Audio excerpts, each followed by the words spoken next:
Mr. Rahul Khanna, Managing Director, Canaan Partners. Rahul Khanna has over 15 years of investing and operating experience in ICT across India and the United States. Prior to joining Canaan India, Rahul was the founding director of Clearstone Venture Advisors, where he served on the board of the BillDesk and Games to Win. During his time in Silicon Valley, Rahul was area director Asia Pacific at Sonin Technologies. Prior to that, he was a part of the team that launched Hutchison's Telecoms Mobiles operations in India. That would be our moderator. Our panelists on this session are Mr. Bhavish Agarwal, co-founder and CEO Ola Cabs. Bhavish drives the company's visions and manages customer and partner relations. He graduated with a BTech from IIT Mumbai in 2008 and worked at Microsoft Research for 2 years, filing 2 patents and publishing 3 papers in international journals.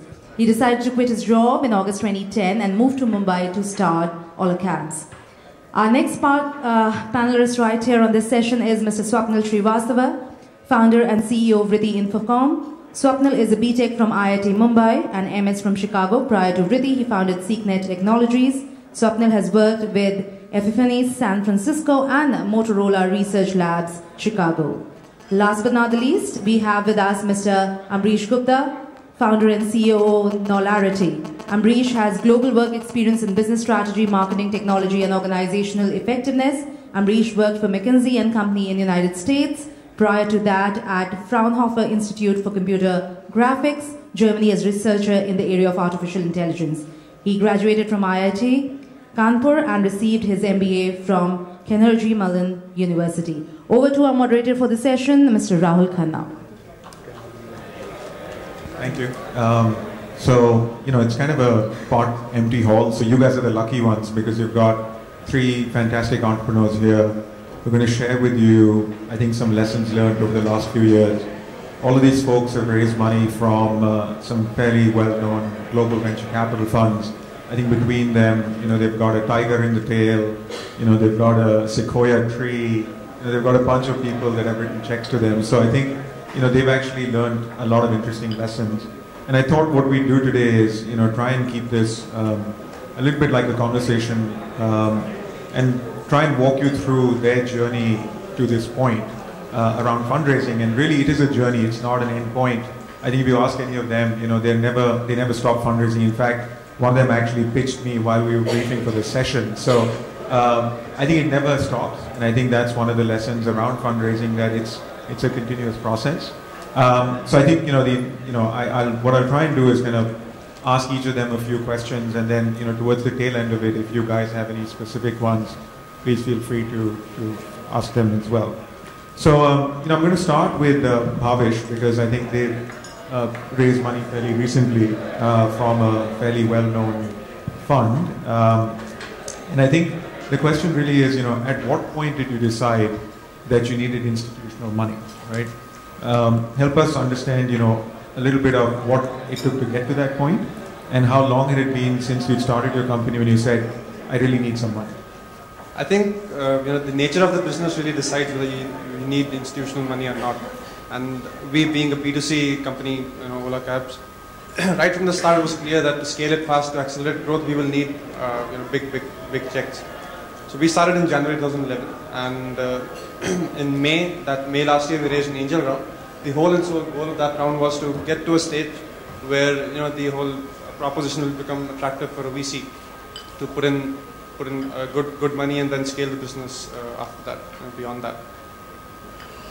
And so, what in your mind was being attractive to a VC? What was that sort of, milestone? I think you need. So when we raised the angel round, we were very, very small. It was just an idea at that stage, and thanks to my angels, they put in money at that stage. Going from angel to VC, I think we really needed to figure out the unit economics of our model. We needed to prove the concept in one market. We proved the concept in Mumbai and figured out the unit economics to a certain extent. And then you can at least chart out the business plan. Right? Before that, there's no point approaching a VC with just an idea or just a simple prototype with no numbers on the table.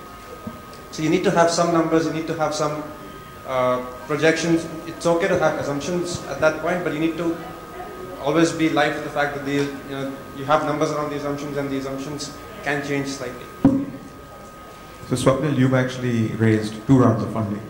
You know, so you've been at it for a little bit longer than these guys. Give us a flavor of, you know, leading up to the first round and then the second round. You know, what was that journey like, and the milestones that you were solving for in the Series A versus the Series B, were they very different? And, you know, give us a feel for, you know, how this has been in the last 5 years. Yeah, actually it was it's fairly different when you go from a Series A to a Series B. I mean, one that, and like we were joking earlier on the table that, I mean, you guys have to manage only the angels at the Series A level, but when you go to Series B, you have to manage the Series A guys who are a lot more informed.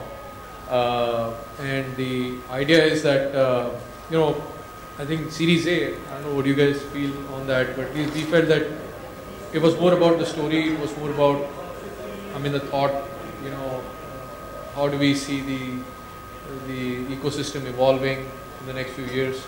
Series B, I think, is a lot more about, you know, Excels. It's actually what has transpired in the past couple of years. I mean, how can you extrapolate that for the next 5 years? So it's a lot more, you know, banker-like in that sense.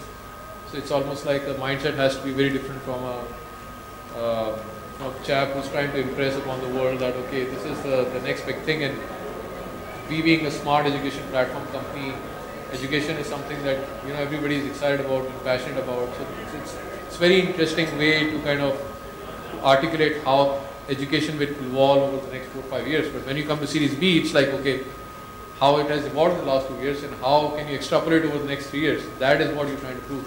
You're not trying to prove education so much or online education so much. I think that's a fair point. You know, the Series A is oftentimes a promise, right? This is what we're going to go do, and, you know, sort of inspiring them to take that leap of faith with you.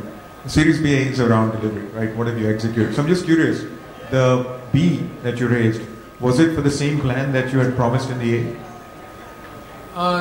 No, there was, the plan had fairly, I wouldn't say changed, but it had evolved.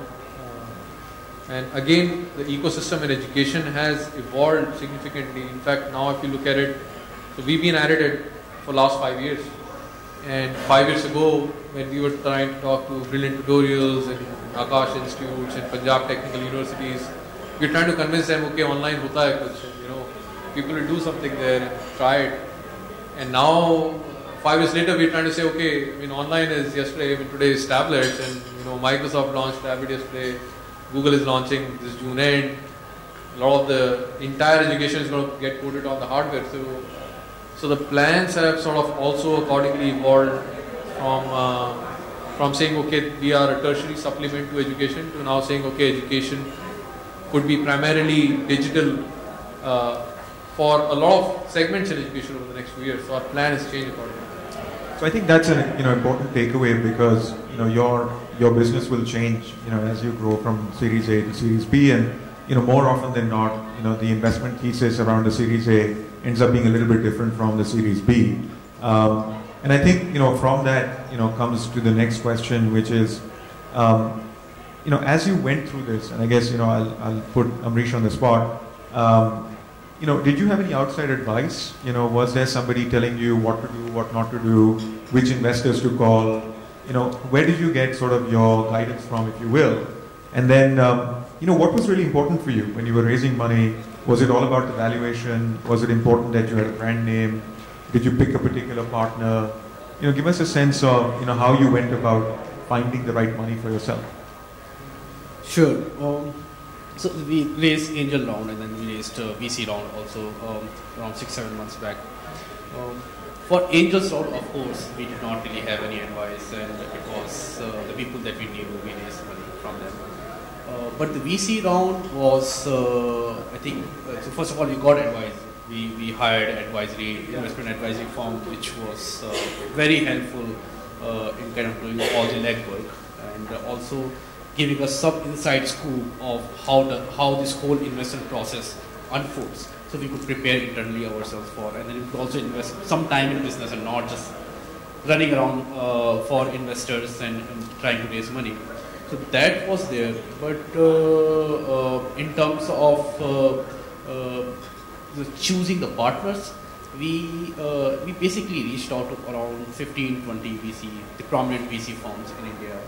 The one idea that we had was we wanted to look for somebody who had global brand image, because we intend to be a global firm and not just limited to focusing on India. That was one criteria. Second criteria was how clearly we could communicate with them and understand each other. So there were a couple of criteria that we had internally in terms of how easy or difficult it was going to be working with this VC firm in next 3, 4, 5 years as the company grows.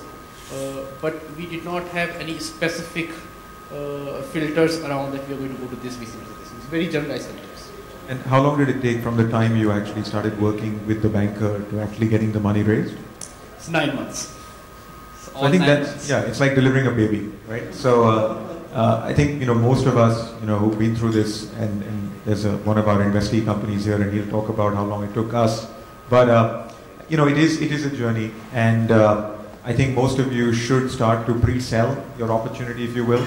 So, I think use forums like this to get in front of VCs. There is a certain amount of benefit to familiarity. It's very hard for us to write a check to a company that we see through an intermediary. More often than not, we would have already seen or heard of that company before. We would have had some conversations with them. And it's fair to say that the banker is helpful in putting a lot of the paperwork together.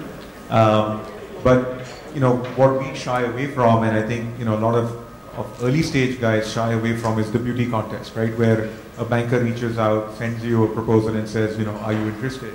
So I think, you're not doing yourself justice by not pre-engaging, if you will. So I think this is a pre-sell business.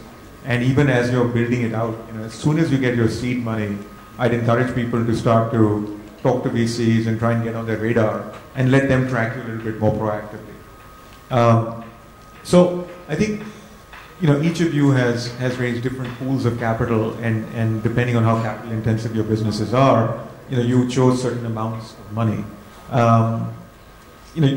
Give me a flavor of, I guess, Bhavesh, how did you decide what is the right amount to raise, right? And if you can, was it something that was negotiated? Did your investors push back on a number? Did they tell you, we'll only invest so much? Give us a sense of how you picked the right number.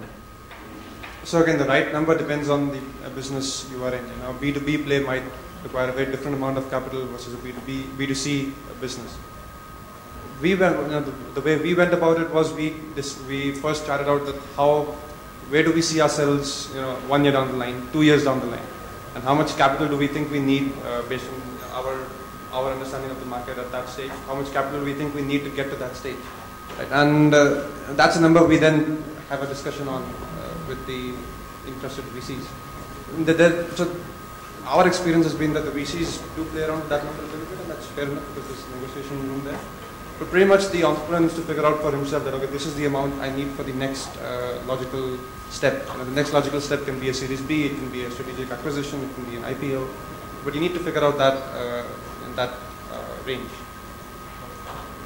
So I guess, Swapnil, you've raised 2 rounds now. Do you think you raised enough money in the first round? Did it give you enough runway to get to the next round? Did you feel like you were under pressure when you went into the next round? You had a clock ticking. I guess were you profitable when you raised your Series B? No. Okay. I think it's an interesting question. I think it's more mental state of, I think, the entrepreneur and the management team that should decide that. Again, I'm saying this in hindsight. And, I think how we went about is, roughly just thinking through what is it that we need for the next 2 years. And we have, obviously, all of us have plans, and we should, for sure, expect deviations in that plan, or at least be prepared for deviations in the plan. So I think the 2-year thumb rule is what I heard from some of my, seniors in US. They said, just do saal ka, figure out. So, because if you take something for the next 5 years or whatever, then maybe you're diluting too much. So as an entrepreneur, the key thing driving your business, is your drive. And I think, that has to be sustained. So I think if you dilute too much, then, and if the drive sort of takes a hit, then everything is up for grabs. So that 2-year rule kind of worked out for us, and to be honest, we did not expect that we would need a Series B. We did, and because we are an R&D company, so there has to be a continuous investment in technology and so on. So it came in handy. I mean, Intel Capital and being the first Series A partner is very helpful also, because these guys are very tech oriented in the thought. So it kind of aligns well with the geeky nature of the management team we have in our company as well. And then the next round we did with Jafco is also a very tech savvy software investor. So it kind of gelled well. But that 2-year thumb rule, I think, is what at least has worked out for us so far. So, Ambrish, you're selling into the enterprise market. Sometimes the sales cycles can be long, or you're selling into SMEs and you have to build channels. Did you think differently about the time required? You're also trying to sell internationally, if I'm not mistaken. So that adds a level of complexity beyond just selling into one market. So when you thought about raising money, was it a different time frame? And broadly, what kind of milestones were you sort of promising to the investor? So the international markets, we kind of just set it aside and said, if everything is going well, then we are going to push towards international market as well. The story, the model that we built was Indian market, and there's enough opportunities in Indian market. Pretty complex the way we are going to the market. There is SME sales that we are doing. We have channels. We have larger enterprises. There are also the sales cycles 3-4 months. You could imagine, and then there's cash collection cycles. It's own suite. But the good thing was that when we went to the VCs, our sales model was pretty much kind of humming along for last 9-10 months. And they had seen 9 months sales, the investment that we raised. They had seen us kind of making sure that sales model was month on month, delivering for the last 9 months. So we promised basically growth in terms of revenue. We promised sales productivity growth.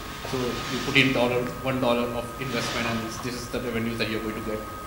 And based on that, we projected how much money we are going to need for. Again, it was actually 2 years time frame that we're looking at. So for 2 years, if we not have to dabble into international market too much, a couple of crores of rupees that we put together for that.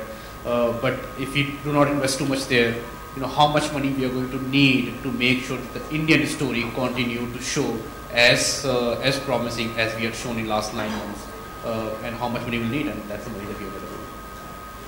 Yeah, I think we're always on the other side of the table trying to get that balance of, what are you solving for?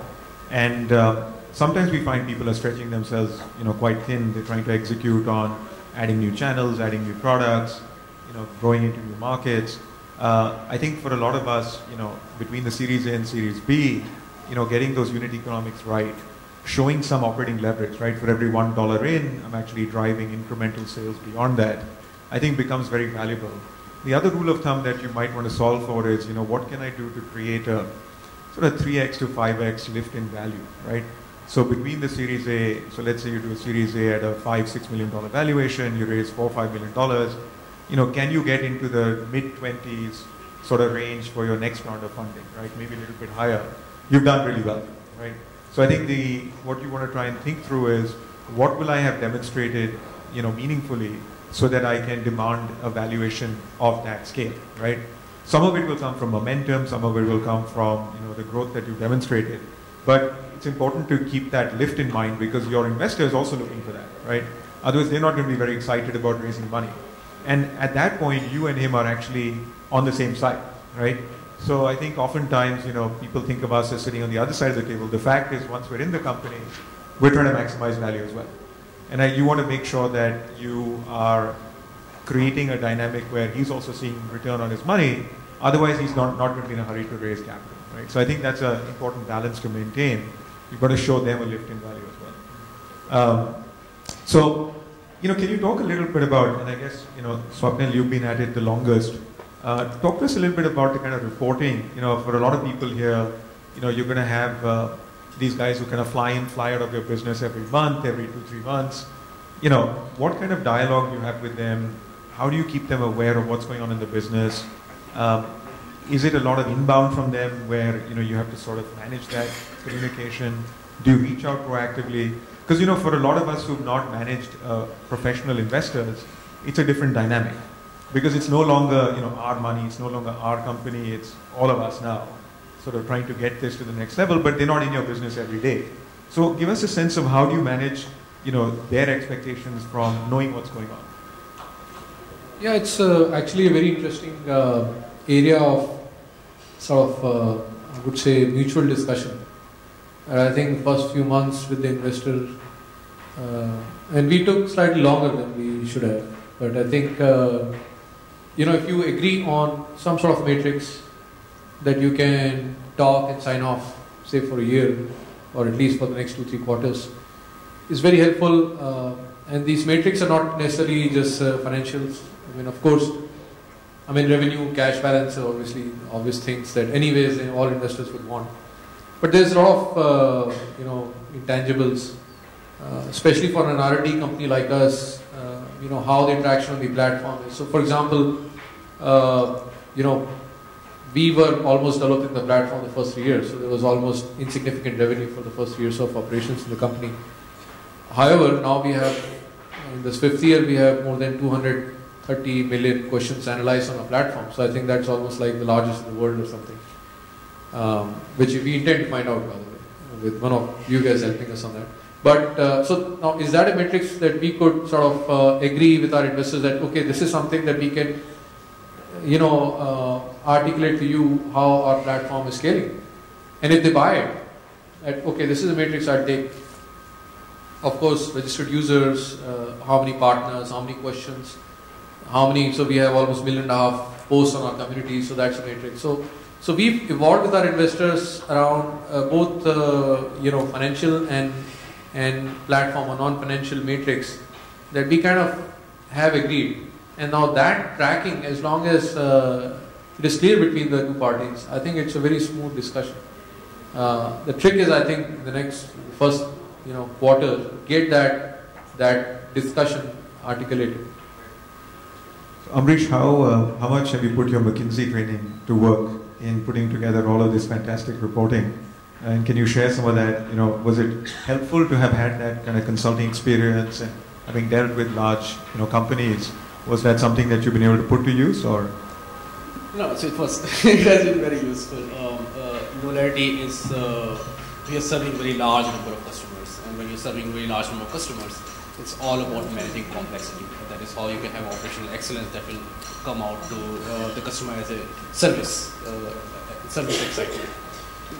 So what we ended up doing internally is just track every single thing. We quantify every single thing, all the parameters, and track them.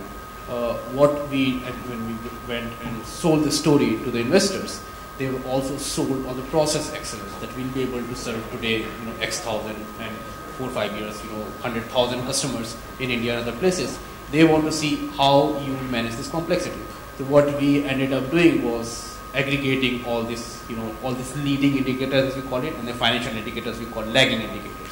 So all the leading indicators or lagging indicators, and put them in nice kind of format that is accessible to them in real time basis currently, and on monthly basis we have a discussion on them.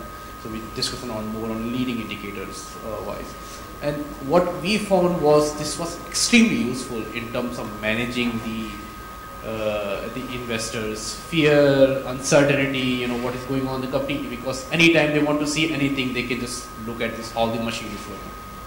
No, that's fantastic. I think, unlike a lot of the traditional Indian investors who are comfortable doing a meeting once a quarter, most folks who've been trained in venture or have experienced venture outside of India are used to doing at least a monthly board meeting, with the company. So I think that a lot of us end up trying to have an in-person meeting every month. Sometimes we end up meeting more frequently than that, depending on the age and stage of the business. But I think that's one thing that you guys must keep in mind, that you are going to be inheriting somebody who's going to be with you for the next 3 to 5 years, and they will want to be involved. It's their investors' money at work, it's their money at work. They have a right to know what's going on. When our only counsel is, look, tell us when things are going good, but tell us when things are going bad as well. Because I think, part of what we can do is try and help, but oftentimes, we tend to find out late. So I think one of the things that, I'd really encourage you guys to do is, I think transparency is a great foundation for that relationship. So please share the good news, but please share the bad news as quickly as you get it, because I think it's important that we understand what's going on. So Adding yeah. that to Rahul, this is the way when we went around looking for investors, as I talked about, the filter was how comfortable we are going to engage them in discussions and work with them. So we looked at, so I think all of you, when you're trying to start your own company, you'll be going after a very large opportunity. And large opportunities cannot be executed by a single person or group of founders. You need to bring people to your side. And investors, when they buy in the equity, they are at your side and they are helping you out. So more information you can share with them early on, it's more useful, and they start not talking about the problems, they start talking about the solution, because you have given them the indication of the upcoming problem before the problem actually is hitting you. So it was for us and many of the people that I have spoken with as entrepreneurs, they suggested me to share more than you think you should share. It was very useful. I agree that being transparent really helps, and gathering a lot of data, being really metrics focused again helps over there. If you're reporting a bunch of metrics, analyzing, so for a B2C business, we don't really interact with the customer directly. The customer comes to us on a website or through a mobile app or wherever. We need to be really paranoid about getting all the data we can, and we share that with investors, and they really value that. So, to that point, you guys are a very young team, right? And you guys are running now a business that's scaling across cities. You're dealing with the complexity of customers and suppliers. Are your investors helping you from maybe not specifically yours, but are you feeling like investors can help build the organization? Definitely. I mean, that's one thing you expect from an investor. Right? You expect the investor to help you understand the organization structure, what kind of people you need in the team, especially a young team like ours. We really look up to our investors to guide us on that front. And luckily for us, we've had great angel investors who've built big B2C brands. We have our VC Tiger. They've built really big B2C brands in the e-commerce space. So they understand that space in India very well, and that's a big help to us. And I think you should expect that from your VC. You mentioned we didn't talk about the dynamic around angels and then bringing in institutional. Give us a sense of the angels that came in. Did they choose to stay invested? Did they exit? One of the things that happens when we see companies sometimes is there's already some money in there. Some people want to continue on. Some people want to leave. Our own bias is that we'd rather have most of our money go into the company versus go out of the company. So just give us a sense of how you've managed, the angel and institutional investor relationship. And was it your preference to have the angels continue on? Or was there an interest in them exiting? How has that played out for you? So I'll just give the audience a sense of who our angels are. So my angels are Anupam Mittal of Shaadi.com, the founder of Shaadi.com, Kunal Bell and Rohit, the founders of Snapdeal, and Rehan Yarkan, he's also a very prominent angel. Never heard of any of these guys. I think they'll get back to you. So, I mean, all of them are still invested. They really wanted to stay invested. In fact, I guess they wanted to increase their stake, but the VC. So all of them are still invested, really excited about the business. They want to help grow it, and we've gained a lot. So we started off from we're still a very young team. We were just an idea when the angels came in, right? And they've really helped us think through it. I used to just go and brainstorm with these people. I just pick up the phone and call them. And that's really helped us grow the business at the speed which we are growing. And I think the VC also values angels who are really contributing to help grow the business. So Amrish, you raised a fairly large angel round, and how has that played out for you? Was that, do you feel like you left a lot of money on the table early on? Did you need that much money? What's gone on with you guys? So we raised close to $2 million, and there was actually two rounds. One was $500 million, another was $1.4 million or so. I think the advantage that we had because of raising that money was that we could experiment a lot, and we could go and target pretty large market, and be able, when we ultimately went to VC, show them a machine where the product has already been launched in the market, the channel partners have already been made, sales is humming along for 8-9 months while you're raising money from institutional investor. So that was, I think, the good thing that came from raising very large round. I think the part that missed out a little bit was the angels typically are not as disciplined in terms of investing and giving advice and being professional as institutional investors are.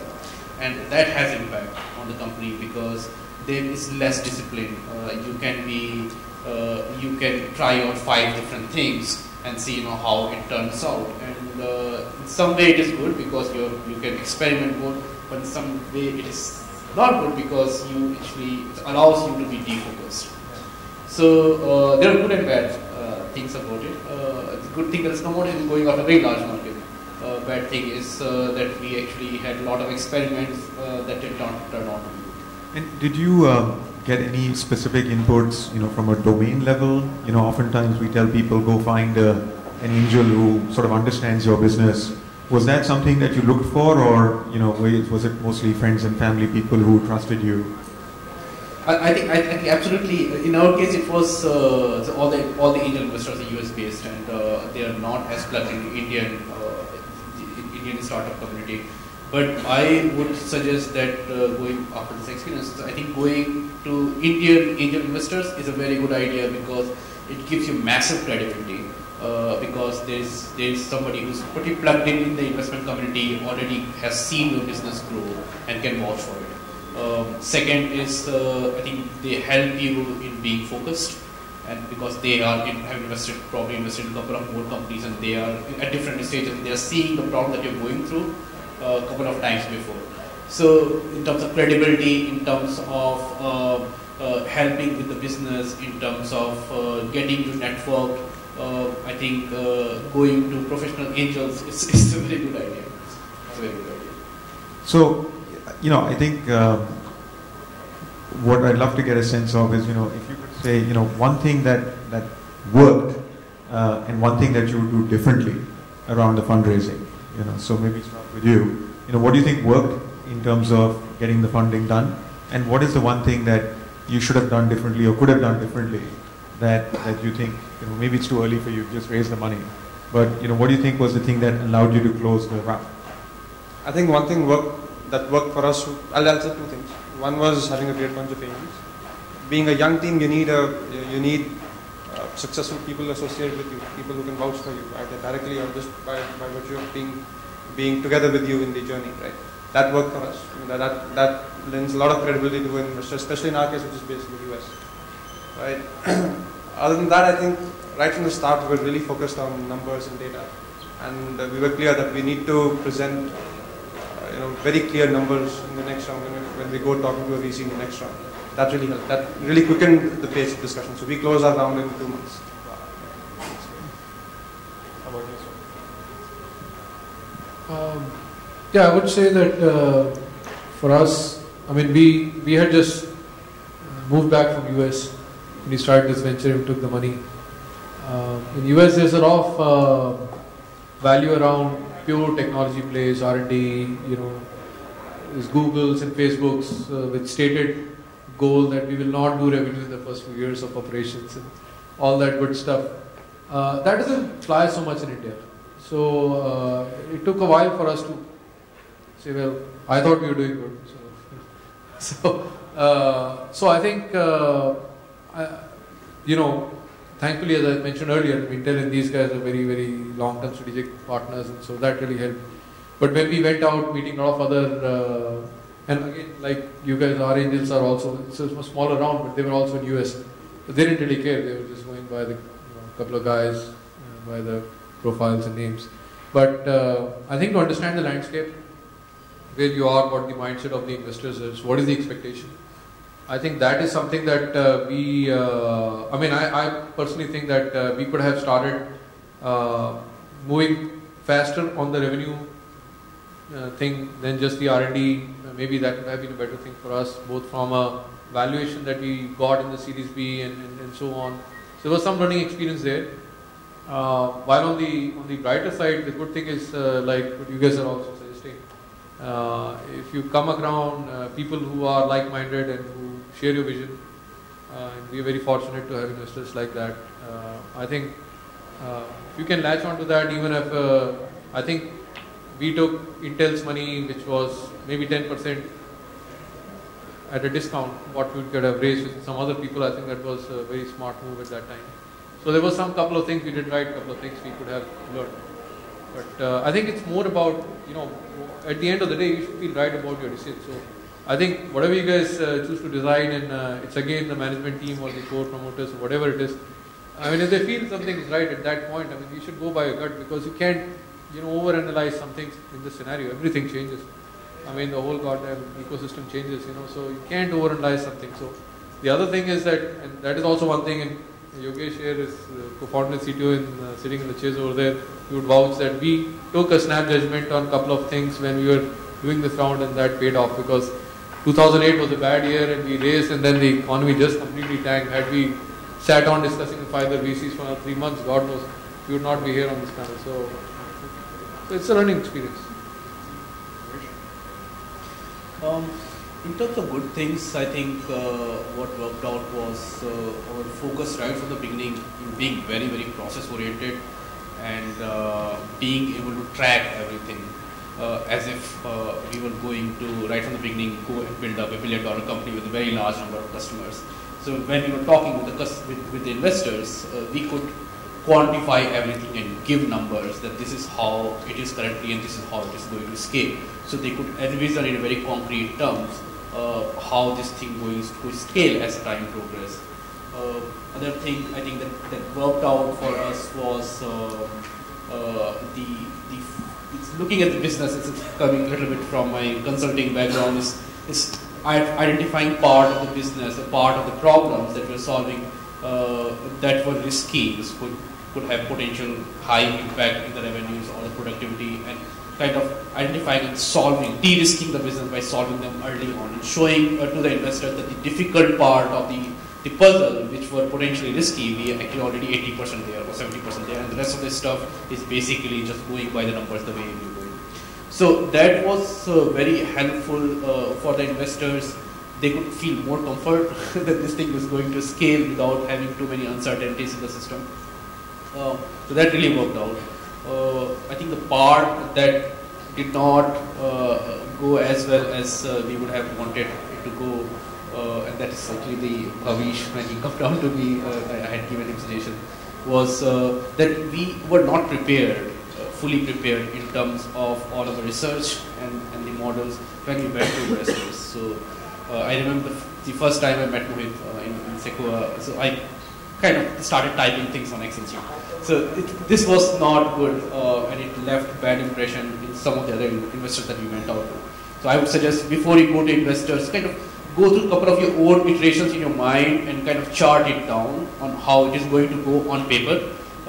You might think that it is very clear in your head on how you're going to go and build up $1 billion company, but once you put it on paper, you realize that it's not that clear, and it's actually paper is telling you something back, and then you go through a couple of iterations, show it around to people, match it with the reality of the business which currently stands, and then once you are convinced, once a couple of other people convince you, you go and show that model to them.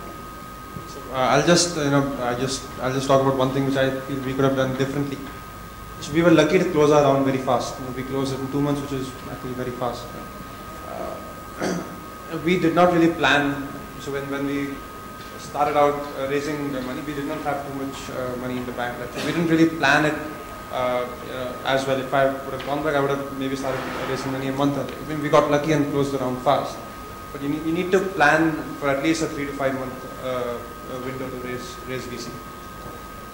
Thanks, guys. So we have about 5 minutes for Q&A. So if anyone wants to ask any specific questions, raise your hand.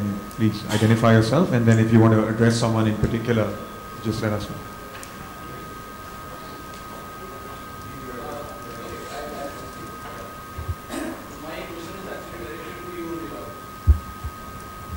If we take the example, a hypothetical example of a non-tech brick and mortar business model, which has a typical fund requirement of around 7 to 8 crores.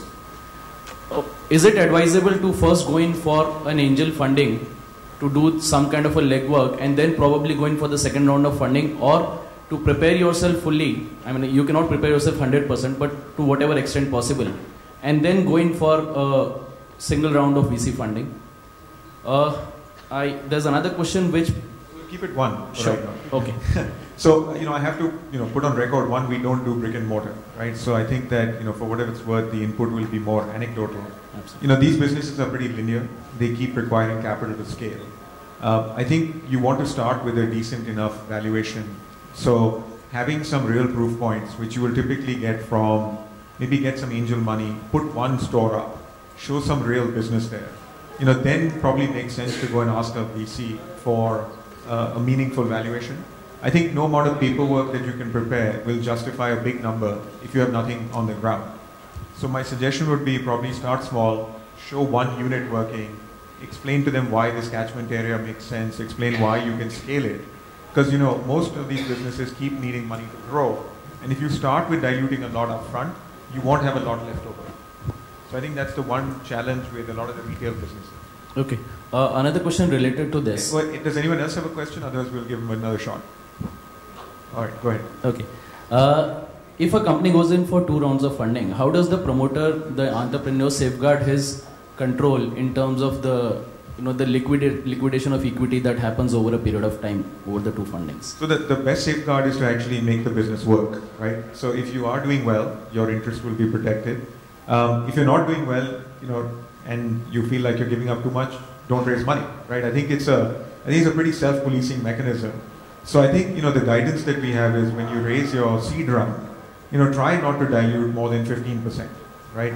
Because I think when you start with diluting 20, 25, 30%, when you run into your Series A investor, he's going to say, I want 25% as well. And then the Series B guys say, I need 20%, right? So I think our guidance is, if you can get away with raising a seed round in the 15% range, you've done well. Give yourself that 12 to 18 months time to get to VC money. If you can dilute approximately 25 to 30% with your Series A and then show that lift in value, I have to say that, at least, we've been investing for a few years now. Most of our larger companies in India, the founders have actually gone below 51%, right? So it's not that founders necessarily have 51%. I think in a lot of the old world companies, that was sort of the norm. I think in a lot of the new age companies, the founders realize that means nothing. I think you can have 51% of something that's not very valuable, or you can continue to bring in capital and grow your business. So I think, really it's a mindset question, and control comes from, really who runs the business, right? Recognize that as investors, we're not running the company. I think candidly, we're hoping that you execute on the plan that you've laid out. So control on paper might be us, but you actually control the business. Thank you. Thanks. Any more questions? All right. Thank you very much.